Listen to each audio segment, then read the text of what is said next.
বন্ধুরা, আমি রাজীব বলছি রঘুনাথপুর থেকে।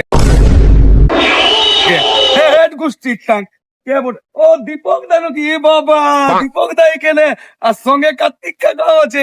বাবা বাবা বাবা। তো বন্ধুরা, তোমরা সবাই তো এই চেহারাটাকে চিনছই, দীপক দাকে সবাই চিনছো। তো এমন দিল ঢাকলা রে বাপ, ঠান্ডা পাঞ্জরা ভাঙিয়ে দিল একদম। আর কি বলবো দাদা, এটা ভালো না হইলো। লেকিন হ্যাঁ, রাতের বেলায় বউটার সঙ্গে দমে ঝামেলা হয়েছে। কি কি কি কি দাদা? বউটার সঙ্গে এত ঝামেলা হয়েছে, রাখা চলে এসেছি কার্তিকদার ঘর। আচ্ছা, এইবার সেইখানে যাইনি কার্তিকদার সঙ্গে রাতে তো রাতে তো কার্তিকদাকে সবকিছু শেয়ার করেছি দাদা। আচ্ছা, তারপর ভোগ লাগছে, দুপুর দোকান খাবো। আর চলো চলো দাদা, পুরা একদম যেটা খাবে আমার দোকানে, পুরা একদম গরম গরম। তোমার দোকানও আছে? হ্যাঁ, দোকানও আছে, দোকানও আছে দাদা। তাহলে নাড়ু একটু বাপলো মাথা খারাপ।